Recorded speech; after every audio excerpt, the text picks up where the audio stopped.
അറ്റകുറ്റപ്പണികൾ പൂർത്തിയാക്കിയ rotary road LDF പ്രവർത്തകരുടെ നേതൃത്വത്തിൽ വാഹന ഗതാഗതത്തിനായി തുറന്നു നൽകി. നിർമ്മാണം പൂർത്തീകരിച്ചിട്ടും നഗരത്തിലെ ഗതാഗതക്കുരുക്ക് രൂക്ഷമായ സാഹചര്യം ഉണ്ടായിട്ടും അധികൃതരോ ജനപ്രതിനിധികളോ റോഡ് തുറന്നു നൽകുവാൻ ശ്രമിക്കാത്തതിനെ തുടർന്നാണ് LDF പ്രവർത്തകർ വാഹനങ്ങൾ കടത്തിവിട്ട് റോഡിന്റെ ഉദ്ഘാടനം നടത്തിയതെന്ന് LDF നേതാക്കൾ പറഞ്ഞു. മൂവാറ്റുപുഴ നഗരത്തിലെ പ്രധാനപ്പെട്ട റോഡുകളിലൊന്നായ റോട്ടറി റോഡ് മാസങ്ങളായി അറ്റകുറ്റപ്പണികൾക്കായി അടച്ചിട്ടിരുന്ന നിലയിലായിരുന്നു. സംസ്ഥാന സർക്കാരിന്റെ 34 ലക്ഷം രൂപ ഉപയോഗിച്ചാണ് റോഡിന്റെ നവീകരണ പ്രവർത്തനങ്ങൾ പൂർത്തിയാക്കിയത്. റോഡിൽ കലുങ്കുൾപ്പെടെയുള്ളവ നിർമ്മിച്ചിരുന്നു. എന്നാൽ റോഡിന്റെ അറ്റകുറ്റപ്പണികൾ പൂർത്തിയായിട്ടും റോഡ് ഗതാഗതത്തിനായി തുറന്നു കൊടുക്കാത്തതിനെ തുടർന്നാണ് LDF പ്രവർത്തകർ വാഹന ഗതാഗതത്തിനായി റോഡ് പൂർണ്ണമായും ഇന്ന് രാവിലെ തുറന്നു നൽകിയത്.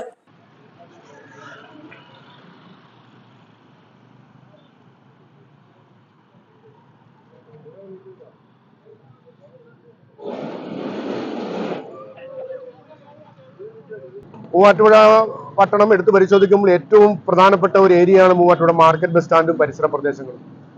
നാം നടത്തിയിട്ടുള്ള ഉജ്ജ്വലമായിട്ടുള്ള ഒരു ക്ലെയിമിന്റെയും ഡിമാൻഡിന്റെയും ആവശ്യത്തിന്റെ ഭാഗമായിക്കൊണ്ടാണ് ഏറെ നാളുകളായി മൂവാറ്റുപുഴയിൽ താറുമാറായി കിടക്കുന്ന റോഡുകളുടെ നിർമ്മാണ പ്രവർത്തനങ്ങൾ ആരംഭിക്കുന്നതിന് വേണ്ടി സംസ്ഥാന ഗവൺമെന്റ് തീരുമാനമെടുത്ത് തദ്ദേശ സ്വയംഭരണ സ്ഥാപനങ്ങൾക്ക് നിർദ്ദേശം കൊടുത്തിട്ടുള്ളത്.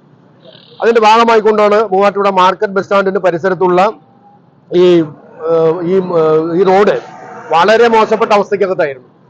നാം നടത്തിയിട്ടുള്ള നിവേദനങ്ങളുടെ ഭാഗമായിക്കൊണ്ടാണ് ഈ റോഡിന് 34 ലക്ഷം രൂപ അനുവദിക്കപ്പെട്ടിട്ടുള്ളത്. ആ അനുവദിക്കപ്പെട്ട് അതിനുശേഷം വർക്ക് കോൺട്രാക്ട് എടുത്തിരിക്കുന്നത് നമ്മുടെ അബു എന്ന് പറയുന്ന ആളാണ്. അത് പണ്ടേ പണി തീർക്കാമായിരുന്നു. ഇഷ്ടംപോലെ വ്യാപാര സ്ഥാപനങ്ങളും അതുപോലെ തന്നെ റെസിഡൻസ് ഏരിയയുമായിട്ടുള്ള ഈ പ്രദേശത്തെ ആളുകൾ ഏതാണ്ട് 3 കിലോമീറ്ററോളം കറങ്ങി തിരിഞ്ഞു പോകേണ്ട ഒരു സാഹചര്യമാണ് ഈ വർക്ക് പെൻഡിങ് ആയതുമായി ബന്ധപ്പെട്ടുകൊണ്ട് ഈ പ്രദേശത്ത് ജനങ്ങൾ അനുഭവിക്കുന്നത്. 34 ലക്ഷം രൂപയുടെ വർക്കാണ് നടന്നത്. വലിയ കോടിക്കണക്കിന് രൂപയുടെ വർക്കൊന്നുമല്ല. ഇദ്ദേഹം സ്വീകരിക്കുന്നത് MLA സ്വീകരിക്കുന്നത് PR ഏജൻസിയെ വെച്ചുകൊണ്ട് വർക്കുകളാണ് സ്വീകരിക്കുന്നത്. വൺ വേ ജംഗ്ഷനിൽ നിന്നും ആരംഭിച്ച് എവറസ്റ്റ് ജംഗ്ഷനിലാണ് റോഡ് അവസാനിക്കുന്നത്. മാർക്കറ്റ് ബസ് സ്റ്റാൻഡിന് മുന്നിലും ടൈൽ വിരിച്ച് റോഡിന്റെ അറ്റകുറ്റപ്പണികൾ പൂർത്തീകരിച്ചിരുന്നു. വൺ വേ ജംഗ്ഷനിൽ നേരത്തെ ഉണ്ടായിരുന്ന ബാരിക്കേഡുകൾ പുനഃസ്ഥാപിക്കുകയും ചെയ്തു. വൺ വേ ജംഗ്ഷൻ മുതൽ കീച്ചേരിപ്പടി വരെയുള്ള റോഡിലെ ഗതാഗതം വൺ വേ ആക്കുകയും ചെയ്തിട്ടുണ്ട്.